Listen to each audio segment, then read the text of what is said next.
Proses identifikasi jenazah korban ambruknya bangunan Ponpes Al-Khozini Buduran Sidoarjo sedikit terkendala dengan korban yang belum memiliki KTP, sehingga sidik jari sulit diidentifikasi melalui alat mambis.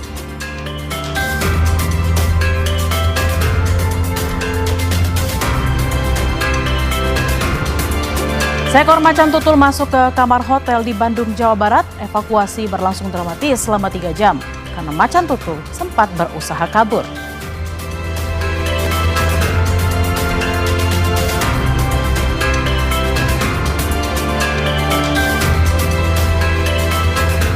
Kemunculan bola api yang melintas di langit Kabupaten Majalengka, Jawa Barat mengagetkan warga. Saat bola api melintas, terdengar suara dentuman keras hingga warga mengira terjadi gempa bumi.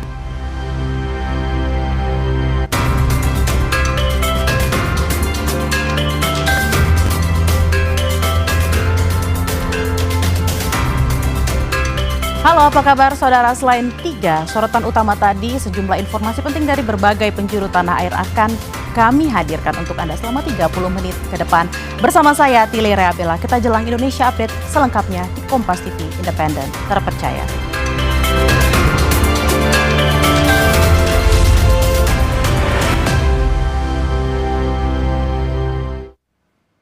Kita ke informasi pertama, saudara. Proses identifikasi jenazah korban ambruknya bangunan Ponpes Al-Khozini Buduran Sidoarjo terus dilakukan tim DVI Polda Jatim.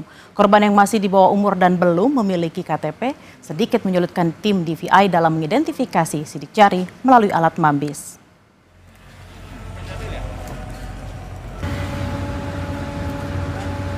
Hingga hari ke-8 tragedi ambruknya Ponpes Al-Khozini Buduran Sidoarjo, sebanyak 55 kantong jenazah telah dikirim ke Rumah Sakit Bayangkara Polda Jatim. Hingga Senin siang, saudara, sebanyak 5 jenazah telah teridentifikasi dan langsung diserahkan ke pihak keluarga. Proses identifikasi jenazah yang dilakukan tim DVI dan Forensik Polda Jatim sedikit mengalami kesulitan. Selain banyaknya jenazah yang sudah rusak hingga sulit dikenali, korban yang masih di bawah umur juga belum pernah melakukan perekaman iktp, sehingga identifikasi sidik jari dengan alat mambis tidak bisa dilakukan. Tim DVI berharap keluarga korban lebih banyak memberikan data antemortem seperti foto terakhir maupun foto gigi. Untuk identifikasi, kenapa kita cari NIK atau KTP, karena kita butuh sidik jarinya, gitu kan. Lah untuk anak-anak yang belum punya KTP, kan sidik jarinya tidak terdaftar, sehingga NIK memang ada, tapi tidak bisa dipakai untuk identifikasi. Nanti justru setelah teridentifikasi baru muncul, oh anak ini teridentifikasi dengan Ahmad ini NIK sekian. Sementara itu, saudara, Abdul Wahid, salah satu orang tua korban, masih menunggu kepastian keberadaan anaknya yang hingga kini belum ditemukan. Abdul Wahid bilang sebelum kejadian, anaknya sempat pulang ke rumah berniat menabung untuk beli HP baru. Namun takdir berkehendak lain. Saat ini pihak keluarga sudah ikhlas dan tabah sembari berupaya untuk terus mencari tahu informasi terkait proses evakuasi. Abdul Wahid yang juga merupakan alumni Ponpes Al-Khozini Buduran Sidoarjo juga telah menyerahkan beberapa dokumen tambahan seperti ijazah dan foto korban untuk membantu petugas DVI Polda Jatim dalam proses identifikasi korban.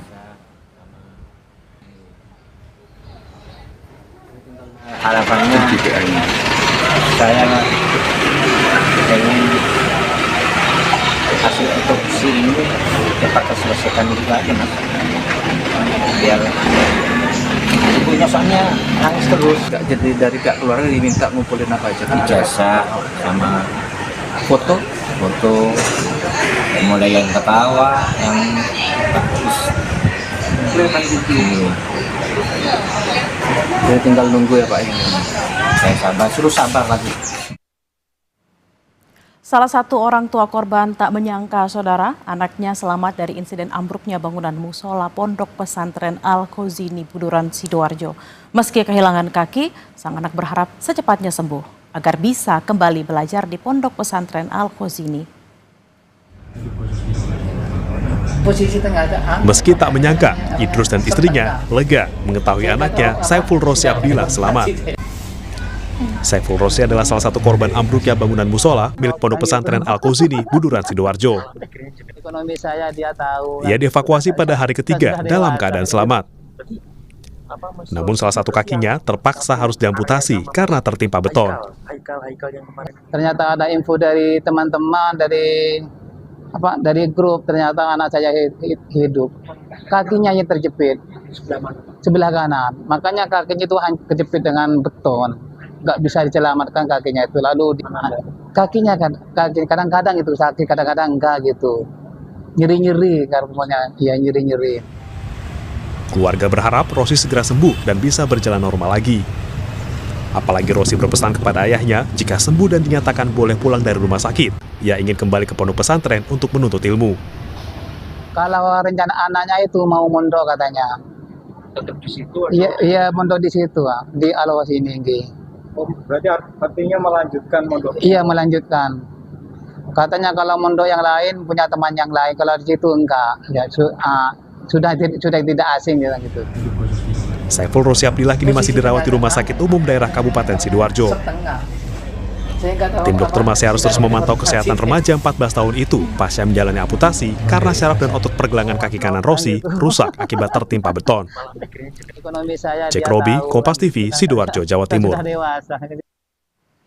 Informasi terkini dari lokasi ambruknya musola Pondok Pesantren Al-Khozini di Sidoarjo akan disampaikan jurnalis Kompas TV Arif Hidayat dan juru kamera Andika Pratama. Selamat siang Arif, hari ini jadi hari terakhir evakuasi. Apa saja yang jadi target dan apa kendala tim di lapangan dalam proses evakuasi? Selamat siang Bella dan saudara, hingga siang hari ini proses evakuasi ataupun pembersihan material reruntuhan bangunan musola Pondok Pesantren Al-Khozini di Buduran, Sidoarjo, Jawa Timur ini terus dilakukan. Target pada sore ini sebelum matahari terbenam begitu kata BNPB tadi ini ditargetkan sudah harus selesai atau jika ada kendala maka ditargetkan pada pukul 00 waktu Indonesia Barat nanti seluruh material runtuhan bangunan ini sudah ditargetkan dapat terevakuasi atau dibersihkan sehingga memudahkan proses pencarian terhadap jenazah korban. Hingga saat ini petugas masih belum menemukan kendala yang signifikan karena memang yang semula ada beton penyanggah yang masih terhubung dengan bangunan lainnya itu sudah ditemukan solusinya oleh beberapa ahli yang diterjunkan ke lokasi, yakni dengan secara penyanggah darurat sementara dan dipotong bagian ujung beton yang bersambungan dengan bangunan lain. Dapat kami informasikan Bella dan saudara, dari pagi tadi hingga siang pada hari ini petugas gabungan yang membersihkan material beton yang masih tersisa 20% ini juga telah mengevakuasi 3 kantong jenazah yang telah dikirim ke Rumah Sakit Bayangkara Polda Jawa Timur. Dengan temuan 3 kantong jenazah ini maka 53 orang telah dinyatakan meninggal dunia dan 10 korban yang tersisa saat ini masih dalam proses pencarian oleh petugas gabungan. Bella. Baik, masih ada 10 lagi korban yang masih terus dicari oleh tim evakuasi. Terima kasih jurnalis Kompas TV Arif Hidayat dan juru kamera Andika Pratama langsung dari Ponpes Al-Khozini. Selamat bertugas kembali. Informasi usai jeda, saudara, seekor macan tutul masuk ke kamar hotel di Bandung, Jawa Barat. Evakuasi berlangsung dramatis selama 3 jam karena macan tutul sempat berusaha kabur.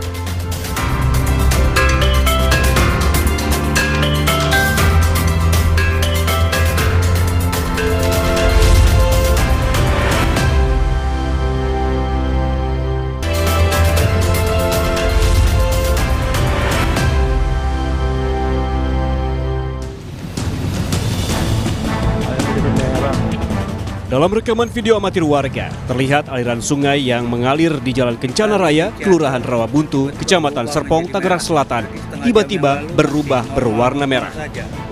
Kondisi ini membuat warga bertanya-tanya lantaran sekitar area tersebut tidak terdapat pabrik ataupun kawasan industri. Menurut warga, bukan hanya berubah berwarna merah, sungai ini juga pernah berwarna hijau dan hitam pekat. Meski berubah warna, namun air sungai tidak mengeluarkan bau.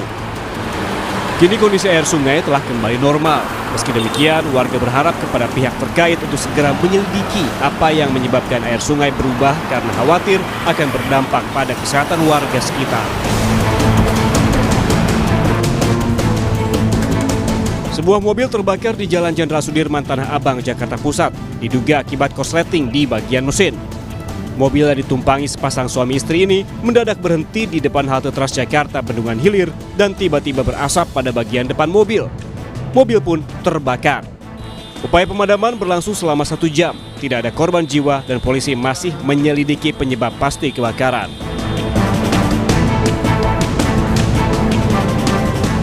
Seorang wanita warga negara Tiongkok meninggal usai jatuh dari lantai 35 apartemen di kawasan Pademangan, Jakarta Utara pada Minggu pagi. Korban meninggal dengan luka di sekujur tubuh.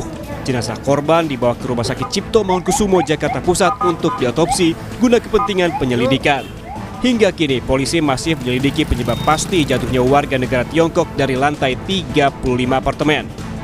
Selanjutnya, polisi akan melakukan koordinasi dengan pihak kedutaan Tiongkok untuk mengetahui data-data korban.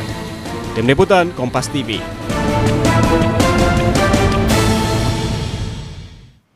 Yang juga jadi sorotan, saudara, seekor macan tutul masuk ke kamar hotel di Bandung, Jawa Barat. Evakuasi berlangsung dramatis selama 3 jam karena macan tutul sempat berusaha kabur.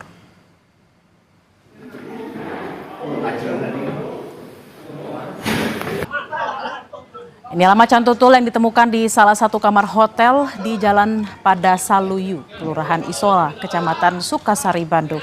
Evakuasi berlangsung dramatis karena satwa sempat berusaha kabur. Setelah 3 jam penanganan, petugas akhirnya berhasil mengevakuasi macan tutul dengan menyuntikkan obat bius, lalu masukkannya ke dalam kotak besi. BKSDA Jawa Barat menyatakan pihaknya masih menelusuri asal-usul satwa tersebut dan belum bisa memastikan apakah macan tutul ini lepas dari Lembang Park Zoo atau dari habitat alaminya. Saat ini macan tutul dalam kondisi aman dan selanjutnya akan dilakukan observasi kesehatan dan identifikasi. Bangun dong. Iya, pasti Pak.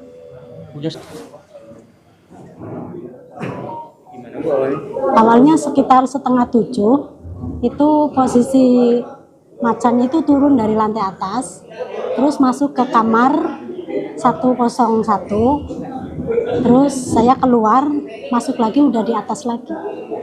Itu munculnya dari arah mana? Dari atas, lantai atas. Emang ada lubang terbuka atau gimana dari atas? Di atas enggak terbuka. Berarti curiganya? Cuman dari pintu itu yang belakang itu kan terbuka. Dari belakang ya? Iya, yang dari bawah ke atas berarti? Iya. Ditemukan 1 ekor macan di lantai 2. Dan kemudian untuk evakuasi kami serahkan kepada pemadam kebakaran dan dari BKSDA. Evakuasi berlangsung selama 3 jam. Untuk kesulitan karena ini ada di lantai 2, jadi untuk evakuasinya cukup rumit. Jadi untuk tindakan selanjutnya kami akan lakukan observasi terlebih dahulu karena bagaimanapun ini satwa liar, dia pun akan mengalami stres sama seperti kita ya. Jadi akan diobservasi terlebih dahulu, setelah diobservasi direncanakan sesuai arahan pimpinan, kita akan lakukan rehabilitasi sementara di Cikananga, di PPSC Cikananga, Sukabumi. Kita beralih ke informasi lain, saudara. Sebuah minibus terjun ke sungai di Jalan Poros, Kabupaten Pinrang, Kabupaten Sidrap, Sulawesi Selatan. Akibat kecelakaan, mobil rusak parah dan sang sopir terluka di bagian kepala.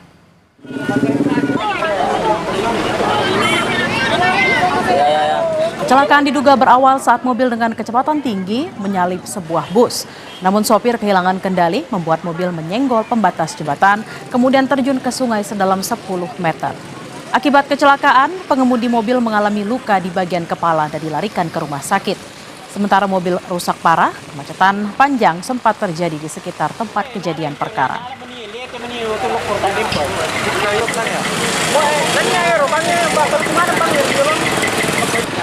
Pada saat kendaraan dari arah Sidrap menuju Kota Pinrang, menurut informasi warga, kendaraan tersebut hendak mendahului kendaraan yang di depannya, tapi dia tidak melihat jembatan. Dan makanya kendaraan tersebut lepas kendali, lari ke kanan dan jatuh ke sungai dan menabrak pembatas jembatan. Badan Riset dan Inovasi Nasional atau BRIN angkat bicara soal fenomena bola api yang terlihat di sejumlah warga di Jawa Barat. Benarkah meteor? Apakah jawabannya meteor, saudara? Jawabannya kami hadirkan usai jeda.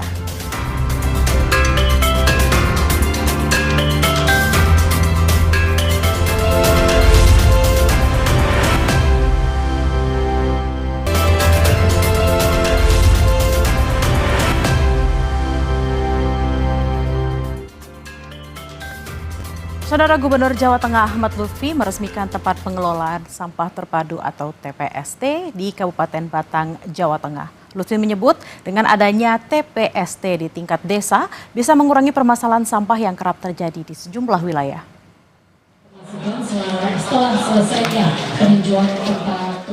Permasalahan pengelolaan sampah menjadi fokus Pemprov Jawa Tengah. Salah satu upaya untuk menangani pengelolaan sampah adalah membuat tempat pengelolaan sampah terpadu atau TPST seperti yang ada di Desa Tersono, Kabupaten Batang. Gubernur Jawa Tengah Ahmad Lutfi meresmikan langsung TPST Desa Tersono yang dikelola Badan Usaha Milik Desa atau BUMDes.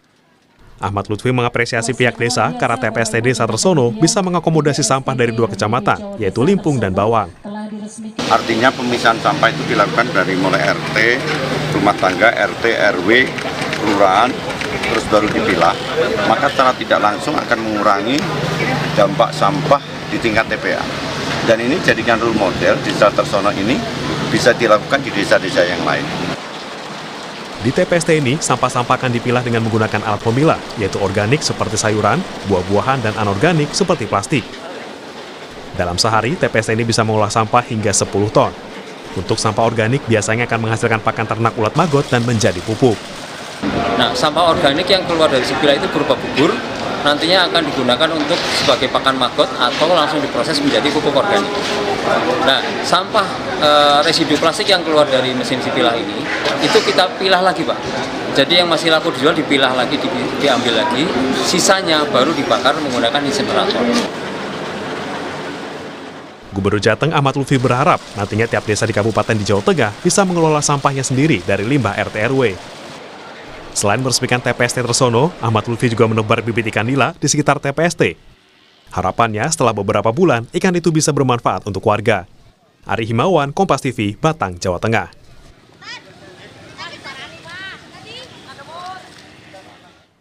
Kita ke sorotan lain, saudara. Bola api terlihat warga di sejumlah daerah di Jawa Barat. Menurut warga, saat bola api melintas, terdengar suara dentuman keras. La ilaha illallah, pokoknya la ilaha illallah. Kemunculan bola api terlihat pula di langit Majalengka yang disertai dentuman keras pada Minggu malam membuat warga desa Padaherang, Kecamatan Sindangwangi, Kabupaten Majalengka, Jawa Barat kaget dan panik. Menurut warga, cahaya seperti bola api itu melesat sangat cepat ke arah timur Majalengka sekitar pukul 18.45. Adanya dentuman dan getaran keras membuat warga mengira terjadi gempa bumi. La ilaha illallah, pokoknya la ilaha illallah. Sangat singkat sekali lah, hitungan detik itu sekitar 18:45-an lah. 18:45-an dengan suara dentuman yang begitu keras. Itu yang dirasain masyarakat sekitar ya, apa masyarakat itu? Getaran. Getarannya itu terasanya ke mana, Pak? Ya di rumah kaca itu bergetar. Seluruhan. Itu warga sempat menganggapnya apa itu, Pak? Dikira awalnya gempa. Awalnya tapi sempat melihat, Pak, itu cahayanya kayak gimana gitu, Pak? Cahayanya kayak bola api aja gitu. Hijau, terus belakangnya merah. Saudara, Badan Riset dan Inovasi Nasional atau BRIN memastikan bola api yang disertai suara dentuman keras di langit Cirebon, Jawa Barat merupakan meteor berukuran cukup besar. Besarnya meteor terlihat warga Kuningan hingga Kabupaten Cirebon. Di sekitar Brebes dan ada juga warga yang menyaksikan, ada yang disaksikan mulai dari Tegal sampai dengan Pekalongan. Jadi kalau saya rangkum dari peristiwa kesaksian warga yang dirangkum oleh teman-teman media tersebut. Ini adalah peristiwa masuknya atau jatuhnya meteor yang cukup besar yang kemudian menimbulkan gelombang kejut berupa suara dentuman, dan ada kesaksian yang melihat objek terang yang melintas di langit. Kalau saya bandingkan dengan data masuknya meteor besar atau bola api ya, fireball di Bone, Sulawesi Selatan tahun 2008. Sorotan lainnya, Saudara, tim tanggap darurat PT Freeport Indonesia atau PT FI menemukan seluruh korban longsor tambang bawah tanah Grasberg Block Cave di Tembagapura, Kabupaten Mimika, Papua Tengah. Total korban yang ditemukan menjadi 7 orang. 5 korban longsor pekerja Freeport kembali ditemukan dalam kondisi meninggal dunia. Kelima jenazah ditemukan pada waktu yang berbeda, Saudara. 3 diantaranya ditemukan pada Minggu kemarin dan 2 jenazah lagi ditemukan pada Senin dini hari. Dengan ditemukannya 5 jenazah ini, maka total korban longsor tambang bawah tanah menjadi 7 orang. 2 jenazah lainnya telah dipulangkan dan dikebumikan keluarga. Wakapolres Mimika Kompol Junan Plitumo mengatakan jenazah saat ini dalam proses evakuasi menuju kota Timika dari Tembagapura.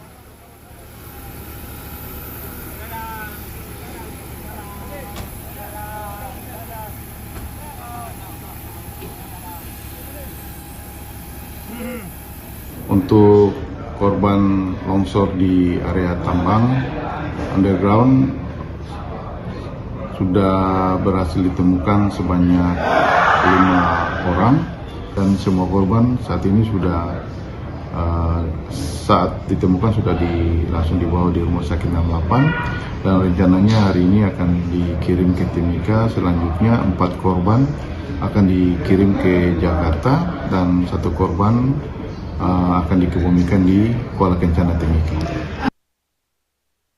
Kita ke informasi lain, Saudara. Puluhan makam di Situbondo, Jawa Timur dirusak orang tak dikenal. Pengerusakan yang terjadi di TPU Sumber Kolak buat warga resah dan melaporkannya ke kepolisian. Pengerusakan dari hasil pendataan, sedikitnya ada 26 makam di desa Sumber Kolak, Situbondo, Jawa Timur dirusak orang tak dikenal. Batu nisan yang terbuat dari keramik ditemukan pecah, diduga dihancurkan menggunakan batu berukuran besar.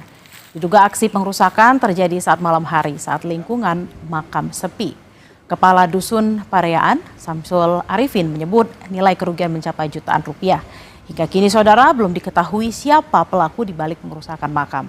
Warga menduga tindakan tersebut dilakukan oleh orang yang tak dikenal yang iseng hingga menimbulkan keresahan di tengah masyarakat.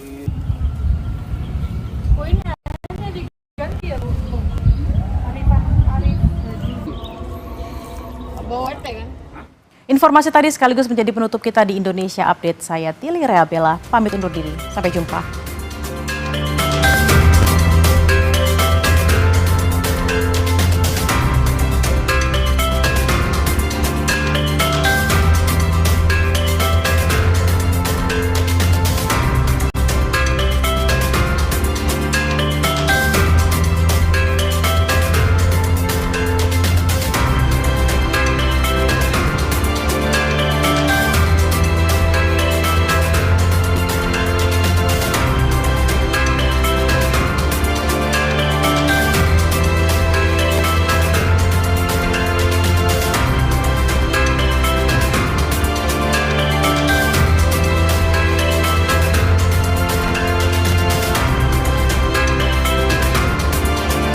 Setelah SPPG